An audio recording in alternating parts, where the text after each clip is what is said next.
direto, quero chamar aqui o nosso mentor do IBGE, Instituto Brasileiro de Gestão e Liderança, o Fabiano Zanzin. Quero chamar ele aqui porque ele vai fazer toda a intermediação deste bate-papo com o nosso próximo convidado. Que currículo! O tema é Varejo pós-pandemia, expectativas. O Rubens Domene, gente, olha, respira fundo que o currículo do cara não é mole não, tá? Ele é diretor comercial do Grupo Pão de Açúcar. Ele também é formado, ele traz toda uma experiência aí da Whirlpool, da Electrolux, da Samsung, é especializado em gestão de marketing, planejamento de mercado, varejo e gestão comercial. Tudo bem, Fabiano? Olá, tudo bem? Boa tarde, Débora. Boa tarde a todos com a gente aqui na Arena Yes. Mais uma vez, nós estamos aí no terceiro dia, muito conteúdo de alta relevância para a indústria, para o varejo, para o representante, para todo o ecossistema. Então, assim, a Arena Yes realmente fazendo história e sendo um divisor de águas. E eu já quero chamar aqui, sem mais delongas, o Rubens. Vem para cá, Rubens. Seja muito bem-vindo com a gente. Seja bem-vindo à Arena Yes. Seja bem-vindo a esse evento que está realmente ajudando muita gente a repensar toda a sua estratégia e a ter a plena convicção junto com especialistas, junto com pessoas como você que está aqui com a gente hoje, podendo ter a percepção se está no caminho certo, se está errando muito ou não, até porque não tem muito caminho, né? Certo, está todo mundo também encontrando o seu caminho. Boa tarde. Boa tarde, obrigado da oportunidade para a gente conversar um pouco sobre um tema tão importante aí que nada mais é do que o nosso dia a dia, né? Ainda mais nessa pandemia, a gente com o cabelo um pouco mais comprido, né? Porque não dá para a gente fazer tudo que a gente precisa, mas vamos começar a debater, né? Ainda mais um tema tão novo e tão diferente que a gente nunca viveu antes, né? Então, todos nós estamos aprendendo um pouco mais juntos sobre isso daí. Fabiano, aí você começa aí. Vamos começar. Legal, e o pessoal está liberado para perguntar também. Tranquilo. Pessoal, com certeza o pessoal vai enviar perguntas aí, né? A gente vai respondendo à medida que as perguntas vão chegando. Ô, Rubens, fala um pouquinho, antes de mais nada, né? Sobre a tua atuação dentro do Grupo Pão de Açúcar. Quanto tempo você está no grupo? Um pouquinho da tua jornada aí, para que os nossos espectadores possam te conhecer um pouco mais aí. Então, assim, basicamente eu nasci dentro de eletro, né? Eu comecei trabalhando na Whirlpool, eu tinha 21 anos, eu trabalhei 15 anos na Whirlpool, aí depois eu trabalhei um tempo na MAB, né, uns 2 anos na MAB, passei pela Samsung, passei pela Electrolux, aí acho que ninguém na indústria me queria mais, aí eu mudei para o varejo.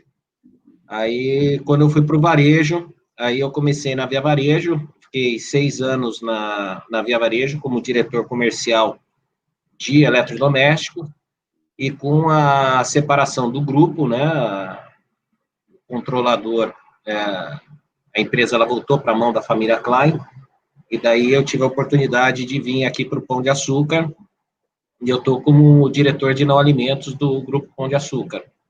Diretor comercial de não alimentos do grupo. Então, de experiência que eu posso tentar ajudar aí todo mundo que estiver vendo a gente ou nos ouvindo, é muito toda essa cadeia, eu trabalhei desde fábrica, de montagem de lavadora de roupa, até estar no ponto de venda, de vender essa lavadora para o consumidor final. Então, passei por tudo. Resumindo, então, bem ou mal, você conhece o varejo da indústria à ponta, né? Bacana. Então, toda a cadeia, a vida foi levando a gente a ser especialista nisso aí, né? Legal. Ô, Rubens, e tem um tema aqui, né, que você selecionou aí, que é o varejo, o que esperar desse varejo pós-pandemia. Eu já quero começar te fazendo uma pergunta.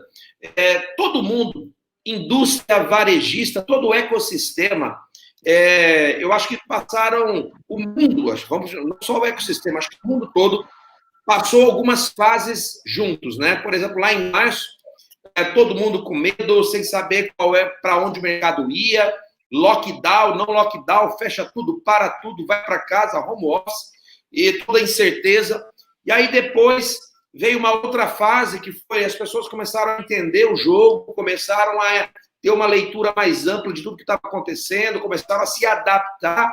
Como é que foi para vocês lá no Pão de Açúcar? Faz aí um overview de quais foram os aprendizados e que fases vocês viveram lá dentro, antes da gente falar do pós e daqui para frente. Quais foram os aprendizados, o que vocês perceberam, como é que foi lá aquele comecinho, o meio ali, que fase vocês estão vivendo agora?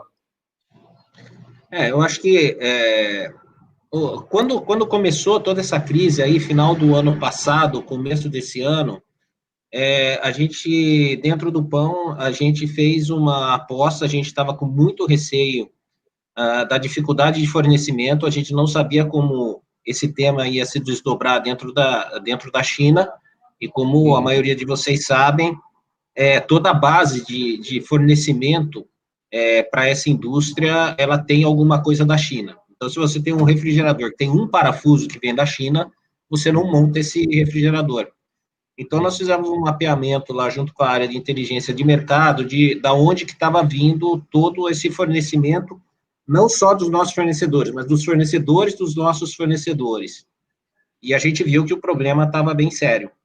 Então, a gente começou, final de janeiro, fevereiro, a gente começou um processo de estoque muito forte.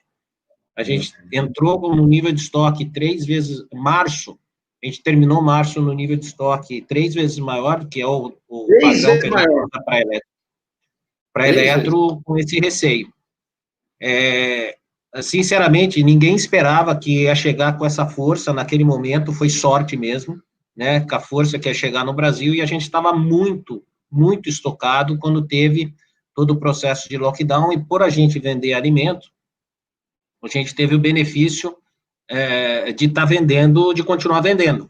Então, os meses de março, abril e maio, né, foram muito fortes, a gente estava muito estocado, então foi muito bom para nós.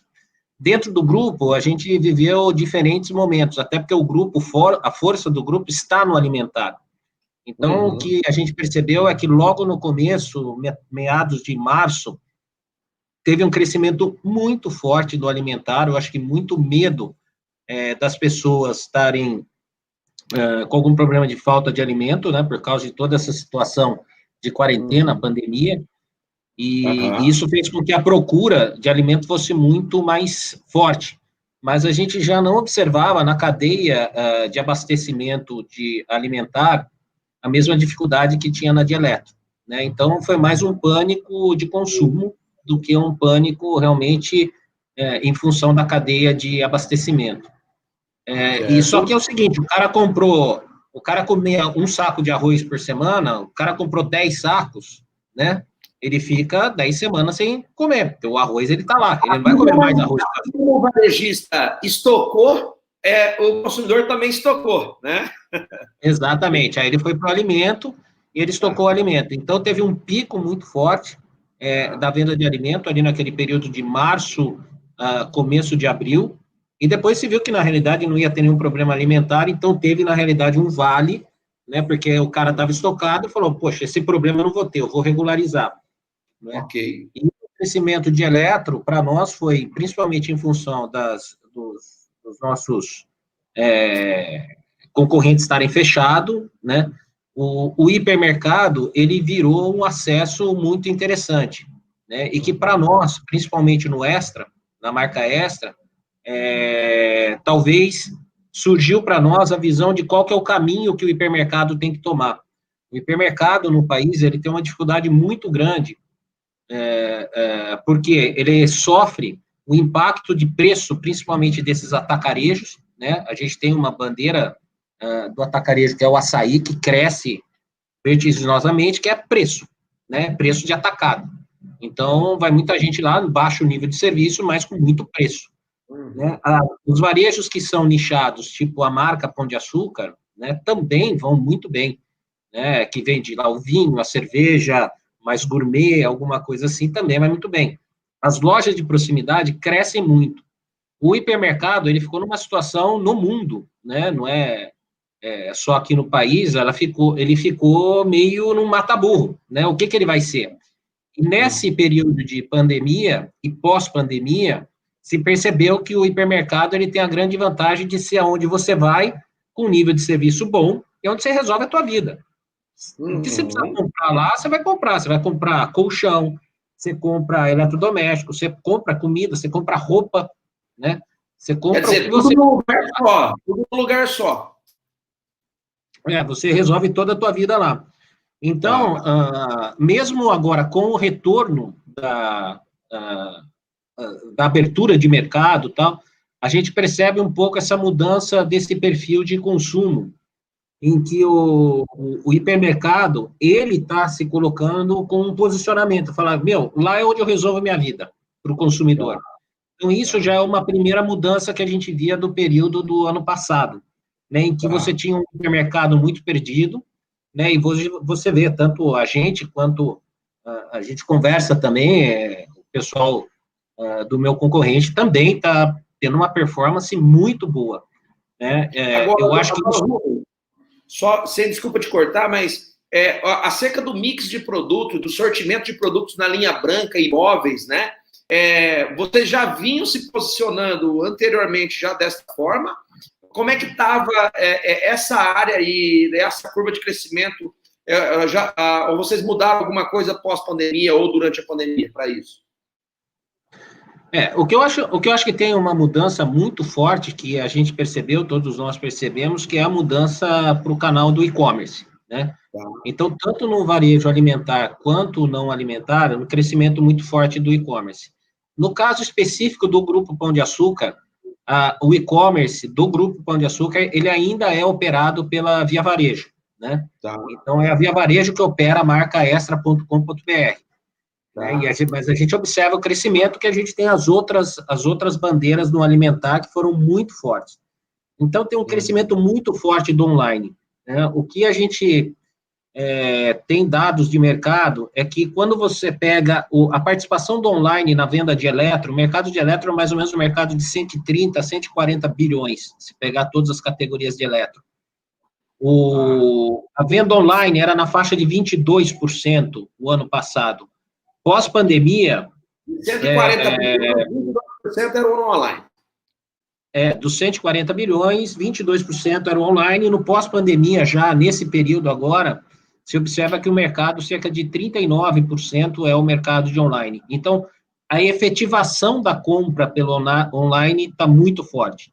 Né? O processo de compra de imóveis e eletrodomésticos, ele é um processo que ele passa pelo online praticamente em 100% das vezes. Todo mundo que vai comprar, eu digo que é um processo muito parecido com o namoro, né?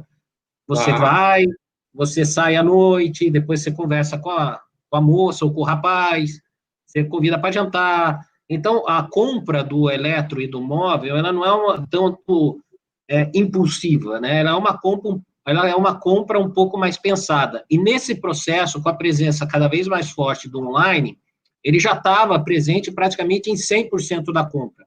Mas a decisão da compra, ela estava acontecendo muito mais na loja física. O que dá para observar agora é que esse momento da crise do Covid fez com que muita gente experimentasse o online.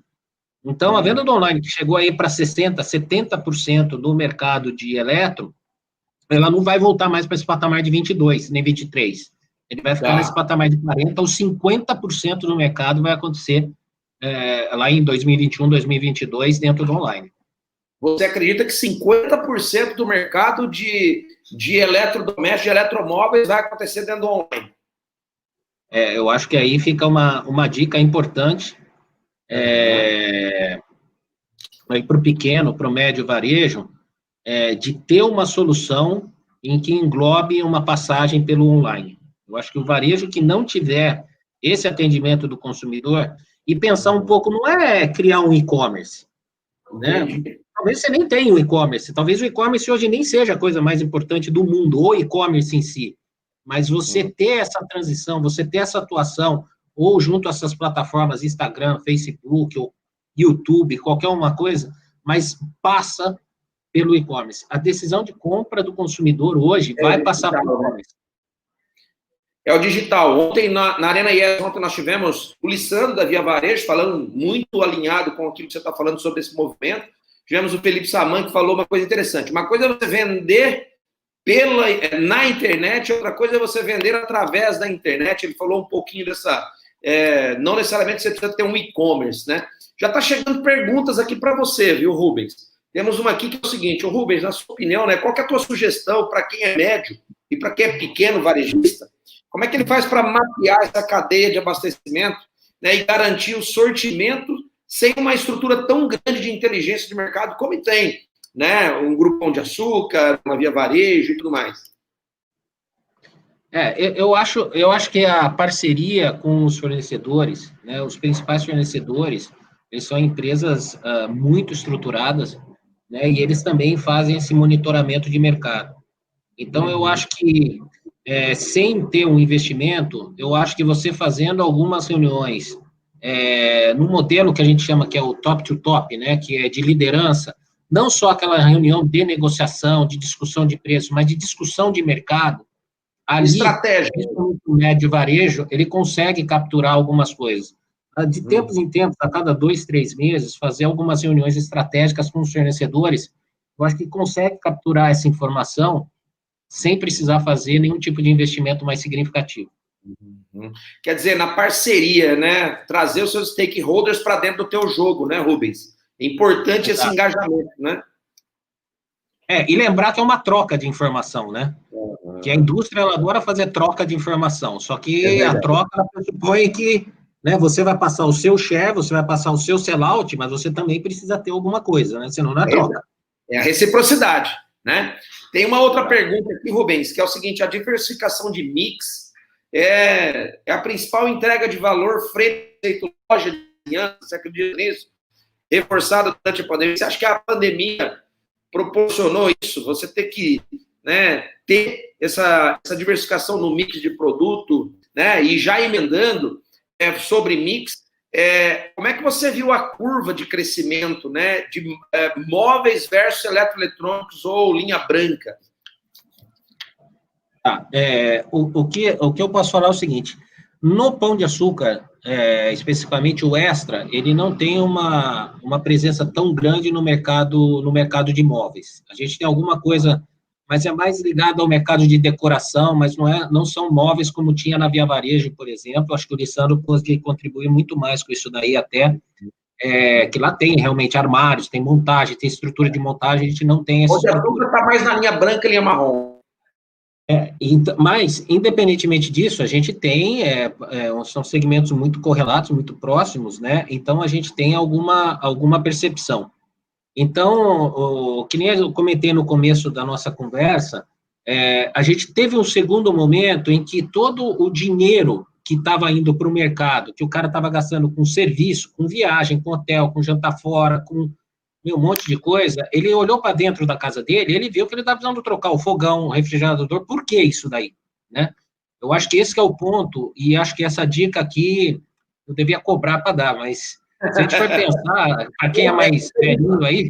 Ei, Rubens, de vez em quando eu falo assim, normalmente essa dica eu cobro, mas aqui vai um degusto. Vai pro pessoal da IES aí, porque é o seguinte, se você pegar 10 anos atrás, né, você teve uma crise, a crise econômica significativa que pegou o país, né, na época do governo da Dilma, todos aqueles negócios de vem pra rua, de não vai ter Copa, foi tudo essa né, antes de 2014, antes da Copa.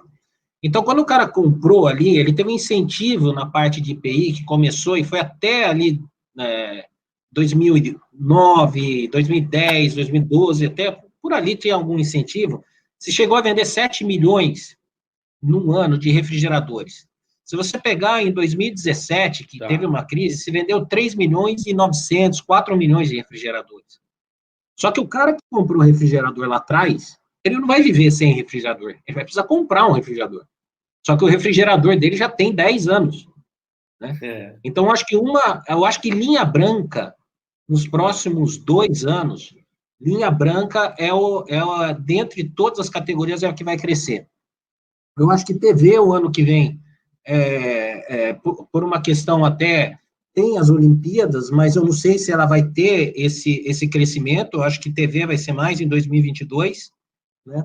Celular, se você for olhar o celular, aí eu acho que outra dica também para vocês, os celulares são 230 milhões de celulares hoje no país. E você não vê da indústria, você não vê nenhuma mudança significativa de telefonia celular de tecnologia, como aconteceu daqueles antigos modelos da Nokia para os smartphones. Não tem nenhuma mudança. Então, é um mercado de troca.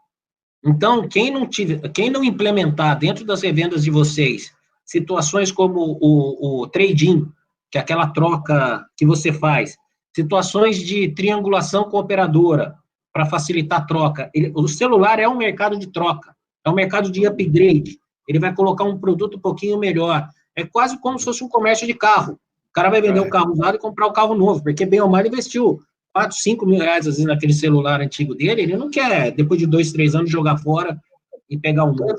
Então, tanto é que algumas operadoras, né, Rubens, elas já têm algum plano ali de você fazer a troca, né, e vai pagando ali na própria fatura já para te fidelizar ali. Você está sempre com o celular novo, né? Então, só voltando um pouco à questão que teve da diversificação, eu acho que você ter uma diversificação, ele é importante, principalmente porque diferentes categorias, elas vivem diferentes momentos, né, ao longo do ano, né, tem sazonalidade e existem ciclicidades, né, então, que eu comentei aqui, linha branca cresce, outra cai, então, você ter uma diversificação de mix é importante para o pequeno e médio varejo. O que precisa tomar um pouco de cuidado só é não confundir diversificação de mix com ter uma horizontalização muito grande, né? Então, você ter várias categorias para atender o consumidor e o cara chegar na sua loja e achar que pode encontrar tudo é importante. Agora, o que eu vejo, às vezes, muito confuso é o seguinte, o cara vai botar lá um liquidificador, ele coloca lá 10 modelos de liquidificador, mais 15 cores, um monte de função lá, 100 pistas de preço muito bem segmentadas, e diz que isso é diversificação. Isso não é diversificação. Isso você só está perdendo capacidade de compra junto à indústria, você está confundindo mais o seu consumidor, então você tem que ser muito assertivo naquilo que você coloca, né? Porém, você ter várias categorias, esse tipo de diversificação, ela te permite a você passar por oscilações em mercados. Por exemplo, você tem uma crise no mercado moveleiro que você pode estar no mercado de TV e não ter essa crise. É uma cadeia diferente. É correto dizer, então, com base nessa sua fala, que diversificação não necessariamente significa quantidade de SKUs. Exatamente. Então, precisa tomar muito cuidado isso daí, porque você precisa, principalmente o pequeno e médio varejo, ele precisa se colocar... ele precisa ter parceria forte para aquele tipo de informação que a gente estava falando um pouquinho, ele precisa ter uma parceria forte para cada vez mais ele ter um poder de barganha junto ao seu fornecedor e conseguir uma condição comercial, né, melhor. Por outro lado, você tem que chegar num limite, que é o limite do tamanho da tua loja. E nisso até o e-commerce ele pode te ajudar também, né? Ou entrar numa plataforma digital. Perfeito, Rubens. Tem uma pergunta aqui que acabou de chegar. Então é o seguinte, Rubens, como que você vê o novo consumidor pós-pandemia? Você tem clareza com o Grupo Pão de Açúcar do que mais mudou no hábito de compra e que com certeza não vai voltar a ser igual como era antes? Poxa, clareza a gente ainda está buscando, se alguém souber. Todo mundo está piando ainda, né? Mas a gente vê alguns comportamentos, de fato, eles mudaram, né? Alguns comportamentos mudaram. Uma das coisas que eu posso estar falando é o seguinte, o consumidor que tem chegado em casa, como o peso da internet cresceu muito, né? O consumidor, ele chega na loja, né? Ele chega com uma qualidade de informação muito maior do que o vendedor de loja tem.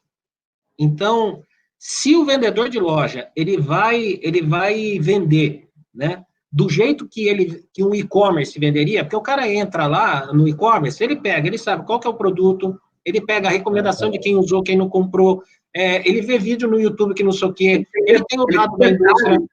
De informação, né, Rubens? Se ele chega na loja e ele chega para um vendedor de loja, o vendedor, pô, que lava e seca aqui que é melhor aqui. Ah, tem essa que é 2.299 e essa que é 2.399. Isso ele sabe. Ele não precisa ir até a loja para ver isso. Ou seja, se o vendedor tratar o consumidor igual a internet trata, ele vai perder o consumidor para a internet. Mas com certeza ele vai perder. Porque a internet é muito mais produtiva. Agora, ele implementar um pouco do fator humano nessa relação, né? Dando o exemplo da lava e seca. A internet não vai perguntar, mas você mora em casa ou apartamento? Para que você quer a lava e seca? Né? Porque se ele quiser a lava e seca, não, que eu quero botar e secar e saber que o ciclo da lava e seca demora 9 horas, né? E que se é uma família que tem 2 filhos pequenos, mais com mulher, e que a lavadora, a empregada, ela põe roupa na lavadora, tira da lavadora, põe na secadora, tira da secadora, passa a roupa, separa a roupa branca, roupa colorida. Ele tem que saber o ciclo de consumo de uma família típica para ele poder falar, olha, não compra uma lava e seca, compra uma lavadora e uma secadora separado. A tua casa é melhor que isso. Isso a internet não vai falar. E ele vai ganhar a confiança do cara, e daí a loja pode cobrar um premium sobre a internet. Né? Senão vai ser mais o mesmo e ele vai perder para a internet. Olha só, dica de ouro que você está dando aqui, porque assim, existe um paradigma do gestor, do pessoal de loja física, ou até dos pequenos lojistas, que ele acha que é o seguinte, que a internet é um grande concorrente.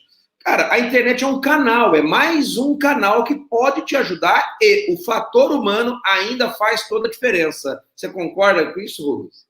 Exatamente. Então, por isso que, principalmente o pequeno e médio varejista, né, que acho que é a maior parte do público aqui, e a gente está falando dessa parceria com a indústria, a importância que tem de você conseguir capturar os treinamentos dessa indústria. Né? A loja que não é atendida por promotor, às vezes vale muito mais você discutir que essa loja tem um fluxo de promotor para fazer o treinamento da tua equipe, melhor do que, às vezes, brigar por R$2, R$3 numa negociação.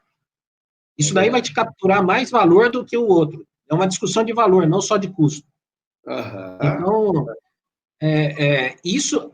treinamento de equipe de vendas. Não vai ter mais espaço para o vendedor, para o profissional vendedor. Porque, muitas vezes, o vendedor, ele não é vendedor, ele está vendedor, né? Ele trabalha aqui, trabalha ali. Esse cara do está vendedor e não é vendedor, não vai ter mais espaço. Ele não vai conseguir vender. Ele vai perder para a internet.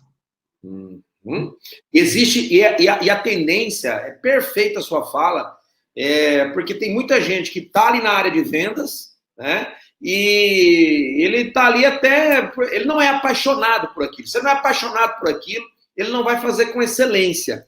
E eu vejo muito o seguinte comportamento, Rubens. O cliente chegando na loja, como você falou, já com as informações prontas, porque ele fez uma pré-pesquisa, né?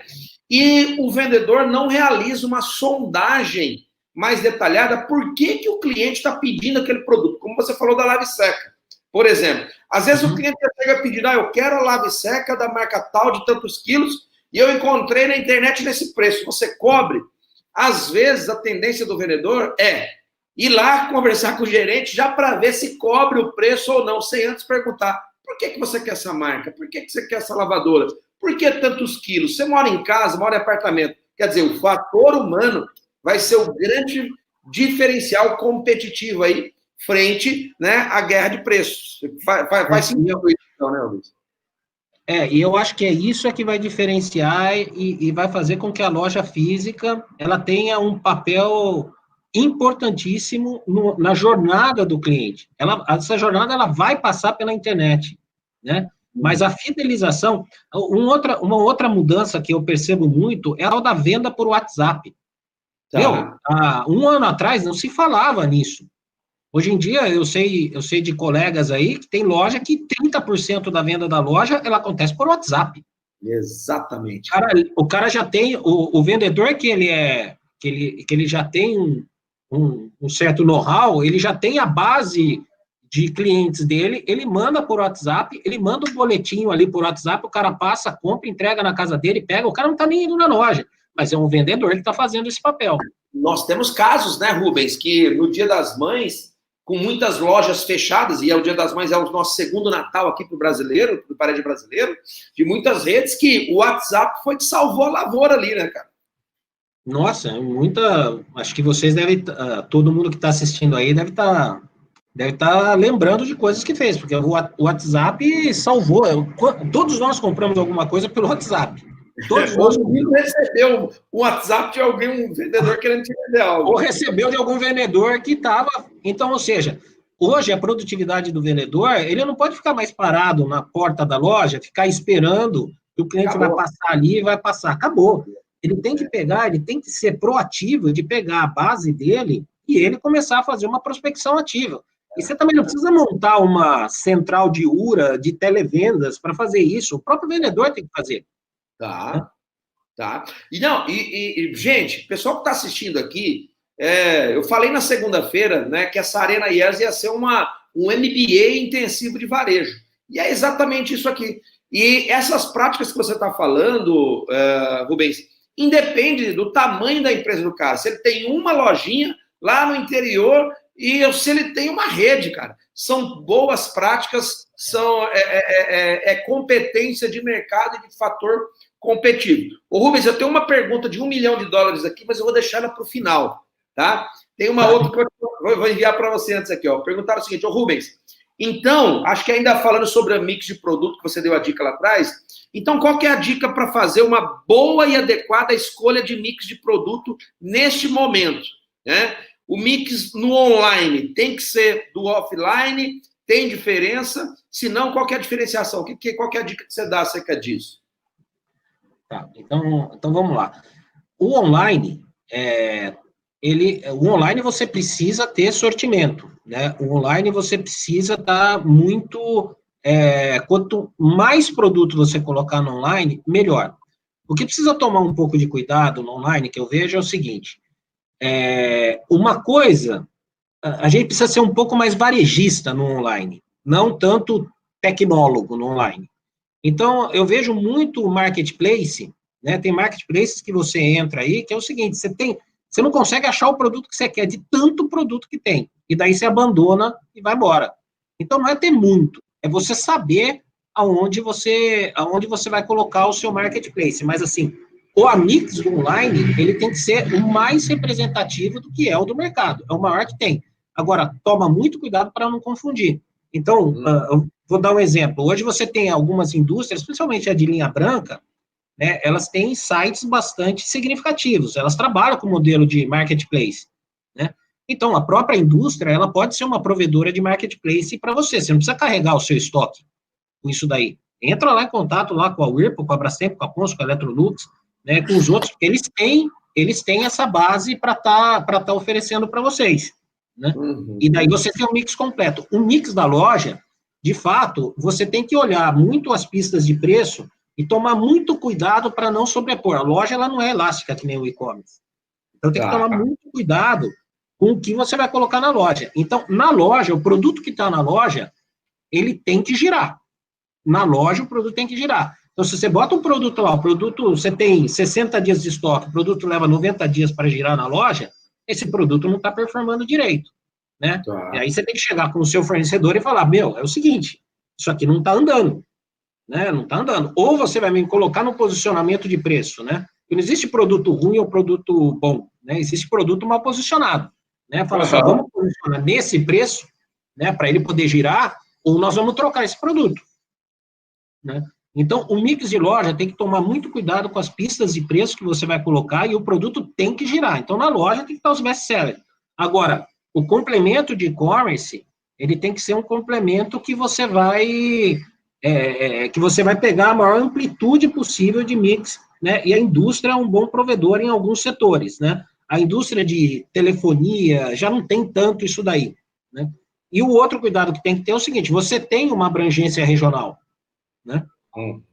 Então, sei lá, você tem uma loja que é na região do Mato Grosso, né? Você tem uma loja que é na região do Mato Grosso. Você não consegue acessar São Paulo. Poxa, eu gostaria de acessar São Paulo. Só que você tem, às vezes, via internet, né? Você pode ter algum parceiro em São Paulo que você vá fazer o acesso por ele. Então, Por isso que tem essa complementaridade. Não vai colocar um outro cara que briga com você no Mato Grosso. Né? Então, esse cuidado que você tem que ter na escolha do parceiro, principalmente na modalidade do marketplace. Agora, Rubens, assim, já me fizeram essa pergunta, pequenos varejistas que entenderam o seguinte, tá, então quer dizer que para eu sobreviver no mercado, eu vou ter lá 3, 4, 5 canais, eu vou ter lá a venda por WhatsApp, eu vou ter um trabalho de redes sociais para trazer esse cliente para dentro da minha loja, e uma das opções antes de ter o meu próprio e-commerce, ou talvez nunca vou ter o meu e-commerce, vai ser vender pelo marketplace. Agora, a grande questão é a seguinte, eu vou anunciar lá o refrigerador Y de tantos litros e tal no marketplace, lá é só guerra de preço, pura e simplesmente, ou tem como se diferenciar lá também? A internet ela é difícil, né? Principalmente porque você entra lá no Google Shopping, né? Você está precisando daquele produto, pô, é o mesmo produto que eu vou levar para minha casa. Então, é muito difícil você conseguir. Agora, você tem técnicas, né, de montagem dentro do site que você pode fazer isso daí de uma forma mais atrativa, mas eu acho que o principal ponto disso daí não é tanto você fazer essa diferenciação no seu site ou no seu Instagram, mas na realidade, quem que você acessa, né? Então, a tua base de CRM, como que você acessa essa base? Acho que uma grande dificuldade que as grandes redes têm, né, e como elas começaram as estruturas lá no começo, e quem começar agora pode começar na frente, vou dar exemplo, o cara comprar num canal de internet e ter que devolver na loja física, às vezes não dá. Às vezes não dá, porque são sistemas completamente diferentes. Então, uma diferenciação que eu acho que pode fazer um pouco é justamente essa integração. O cara saber que ele pode comprar no WhatsApp, você ter a noção, o cliente é o seu centro, não o seu processo de venda. Não se você vendeu pelo e-commerce, se você vendeu pelo Instagram, se você vendeu pelo WhatsApp, se o cara foi numa loja, se ele foi em outra loja. A base do centro é o cliente. É o CPF do cara, não é a nota fiscal. Né? Então, ou seja, ele vai tratar em diferentes canais. Eu acho que isso pode ser uma diferenciação que você pode ter, porque você vai facilitar a vida do cara, né? Certo. Então, por exemplo, estou falando nós do Extra, né? O que eu tenho de caso no meu saque de problema de venda, que é da Via Varejo, e eu não tenho, às vezes, como acessar a Via Varejo e colocar. Então, são dificuldades que são grandes varejistas que têm hoje, né? Então, o médio e o pequeno varejo, ele pode e ele deve se diferenciar por essa proximidade com o consumidor, por ele estar mais centrado, né? Não tem tantos processos complexos, né? E nós não podemos esquecer que quem está do outro lado, é como você falou, não é um CPJ, é um CPF, né? Então, essa pessoa, voltamos àquele ponto anterior, do atendimento, da personalização, né? A gente sabe, Rubens, que existe uma tendência no varejo que é a tal da personalização em massa, né? Que é você, mesmo dentro de um volume grande, com toda tecnologia, esse relacionamento, o cliente quer isso personalizado. A gente viu um movimento muito grande, por exemplo, no mercado de fintechs, né? De olho no mercado de um cliente que não quer mais ser tratado como ele era tratado na rede bancária tradicional, convencional. Muita gente migrando, abrindo conta e tal. Dentro dessa tendência, como é que você enxerga, que tipo de estratégia existe, ou até mesmo o próprio Grupo GPA tem adotado para tentar ali, mesmo em meio à massa, dar aquele toque humano ali no atendimento? É possível isso? Eu acho que esse é o desafio que a gente vem enfrentando. Eu acho que essa, às vezes, é a vantagem que você tem uma rede menor, mais próxima, em relação a um grupo que está presente no Brasil inteiro, que tem 2.000 lojas. É muito difícil você conseguir manter o padrão daquilo que você quer aqui. Então, a gente tem um problema estrutural no país, que é um problema educacional sério, né? Então, uma das coisas que a gente tem feito bastante investimento é em treinamento, é em capacitação, e que é um investimento ingrato, porque você fica lá 6 meses, você traz o cara não sei de onde para São Paulo, você faz a imersão do cara, quando o cara tá bom, às vezes ele sai, ele vai embora, ele vai para outro lugar. Mas é um investimento que você tem que fazer, é quase... Então, essa capacitação de você preparar o profissional para o atendimento, né, tem técnica para isso, eu acho que é fundamental, e a gente do grande varejo tem uma dificuldade grande de você manter esse padrão no país inteiro. Você tem diferença, nós somos o tamanho da Europa, você tem diferenças regionais importantes, e às vezes o que está valendo aqui não está valendo no Nordeste, a gente tem uma presença grande no Nordeste, temos que escutar muitos regionais de lá, né? Então, assim, essa proximidade e a capacitação do profissional para atendimento, vai ser fundamental para dar esse toque, essa humanização na relação, tá? Show. Nós não podemos esquecer, eu também tenho um espaço aqui dentro da Arena IES, que nós aqui como instituto, né, que é o Instituto Brasileiro de Gestão e Liderança, cada dia a gente traz um tema. Hoje o nosso tema é gerenciamento e liderança para o varejo. Na segunda-feira eu falei muito sobre a dobradinha do digital, né? Que é o mundo físico e o digital se conversando. Então, nem 100% digital, nem 100% físico, né? Esse trabalho, essa omnicanalidade aí se conversando. E antes, né, o varejo ele tem esse desafio, antes eram 2 equipes, eram 2 estratégias, 2 diretores, 2 plataformas, às vezes até 2 bancos de dados totalmente separados, e agora cada vez mais, né, tudo isso unificado. É bem o que você está falando. O cliente não pode sentir diferença, né, do tratamento da internet com o tratamento da loja. Ô, Rubens, eu falei que eu tinha uma pergunta de $1 milhão aqui, eu já vou mandar ela, porque eu sei que, né, ela vai dar conteúdo aqui, que é o seguinte: a pergunta de $1 milhão é essa demanda que nós temos, né, que está acontecendo agora no varejo, né? Ela continua, retrai, até quando vai isso? Como é que vocês têm sentido isso dentro do grupo GPA, né? Então, a questão é a seguinte: essa demanda reprimida que a gente tinha de colchões, de móveis, de eletrodomésticos, e que explodiu as vendas aí no varejo, que deu gargalo, inclusive, na indústria, né? E em outros artigos para casa, tudo que está relacionado à casa, a gente sabe que está vendendo e vendeu muito. Na sua visão, ela dura e vai até quando? Então, vamos pegar ponto bem interessante aqui para a gente trocar uma ideia. Se a gente pensar, aí pegar um pouco o histórico hoje, né? Outro dia eu estava refletindo isso daí com um colega até. Quando foi criado o auxílio emergencial, lá atrás, pela equipe econômica, né, pela conta deles, a conta era para ser R$200 por CPF lá, que ela está colocando, eram mais ou menos 40 milhões de pessoas.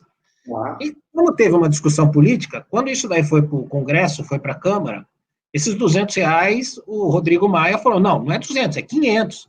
Aí voltou para o executivo chegou e falou assim, não, pera um pouquinho, esse negócio é meu, sou eu que estou dando, o cara não vai falar que é 500, vou dar 600. E fechou 600. Então, se você pensar... o dinheiro não é meu, é do outro, né?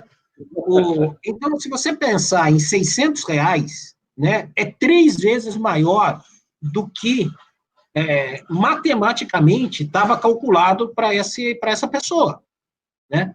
Então, quando você pega 40 milhões de pessoas e você jogou uma massa de dinheiro desse montante, o que aconteceu? O cara falou, agora eu vou consumir.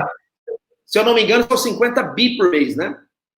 Exatamente. Então, se você for olhar, eu acho que até agora, o mês de agosto, né, se não me falha a memória, foi perto de 600 bilhões de reais que entraram aqui. Olha só, 600 bilhões foram disponibilizados. Né? A Caixa conseguiu operacionalizar cerca de 300 e pouco. Né? Então, ou seja, tem 200 bilhões disponibilizados ainda para ser retirado daquilo que colocou. E esse processo, ele foi... e esse processo ele tá estendido agora, num valor um pouco menor, até dezembro. Né? Então, quando você pega a massa salarial, né, o que a gente perdeu de salário, se você olhar o que a gente perdeu de salário, nós perdemos 50 bi por mês. Isso é o que nós perdemos de salário. E quando você pega o que entrou de auxílio emergencial, entrou 54, 55 bi.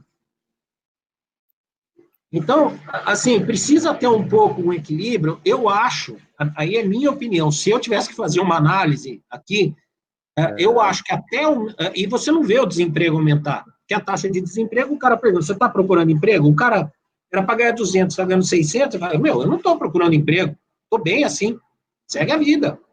Então, a taxa de desemprego, ela não aumentou. A taxa de inadimplência não aumentou. Todos os indicadores, eles não aumentaram, mas eles estão mascarados pelo auxílio emergencial. O que eu acho que o cenário do ano que vem é o seguinte, o Bolsonaro, ele está numa enrascada, né? Se ele abrir, né, esses 40 milhões e falar, eu não vou dar mais esse dinheiro, eu acho que tem até um período de março, abril, que ainda esse auxílio emergencial, ele segura a peteca.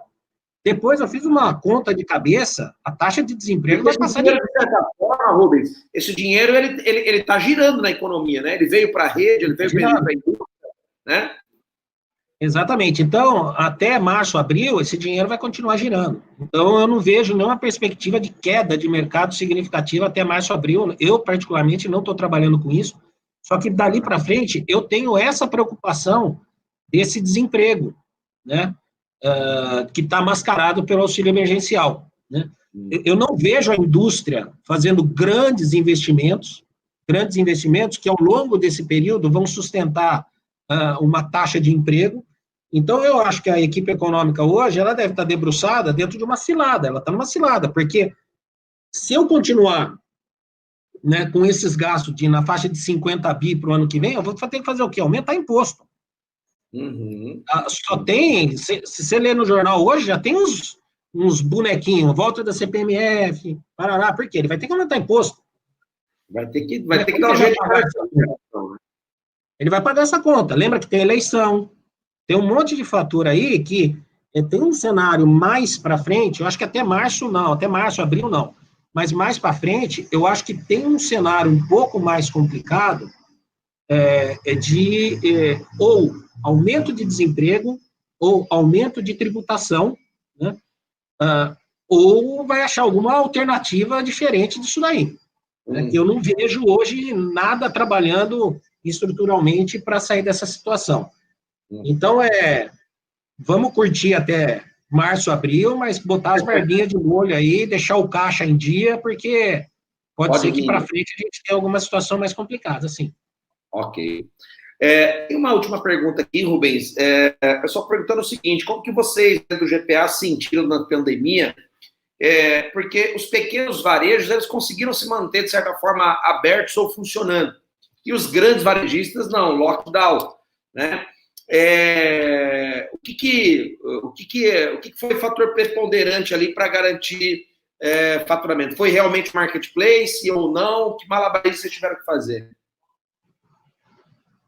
Não, então, eu acho, que nem eu comentei no começo do nosso bate-papo aí, eu acho que é lógico, quando você teve a questão do fechamento dos varejos, e o público estava com dinheiro, começou a ir para hipermercado, inclusive para comprar eletro, porque às vezes ele estava comendo fora, agora ele vai fazer em casa, ele precisa comprar fogão, né?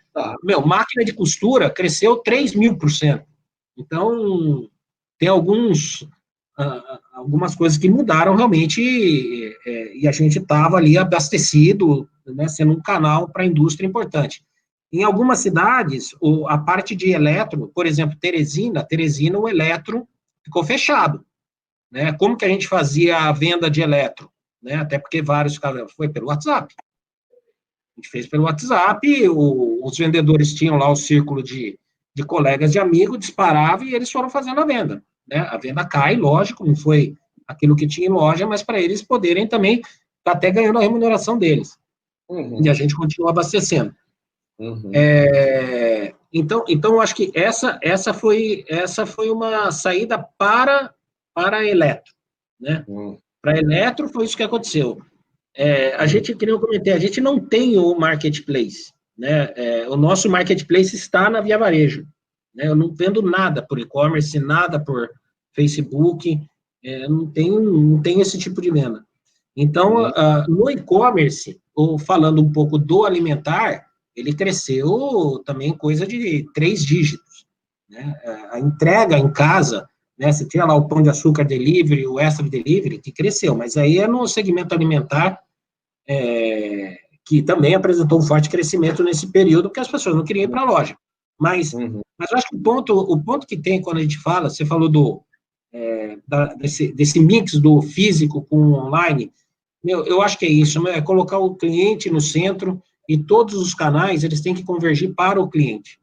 Eu acho que essa é a saída. Acho que essa é uma saída que a gente tem. Não é porque a gente quer ou porque a gente não quer, porque a gente é assim. Só por isso. Tão simples quanto isso.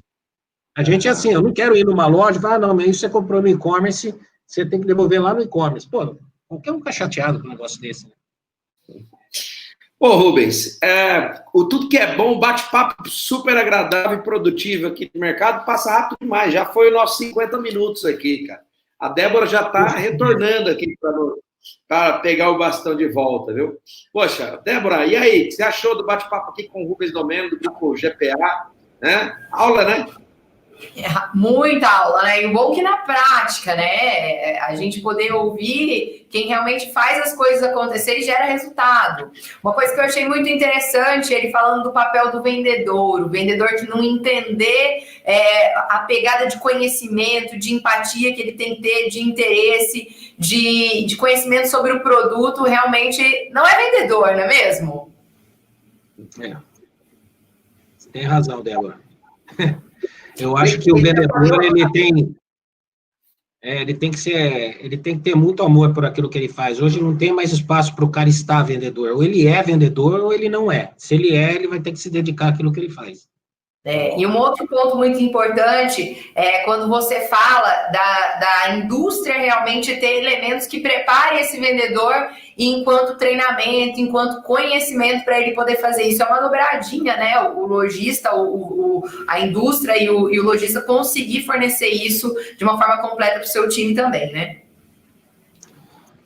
Exato. Eu acho que esse ponto é importante, principalmente para o pequeno, médio varejo. Eu acho que, às vezes, aquela discussão ali, daquele R$1, R$2 ali que você vai conseguir, você pode conseguir num primeiro momento, mas você estabelecer uma relação de parceria com a indústria, ela é fundamental, que ela vai te agregar muito mais na tua receita na frente do que essa discussão. Ótimo, ótimo. Muito obrigada. Temos frase de destaque aí do Domênico?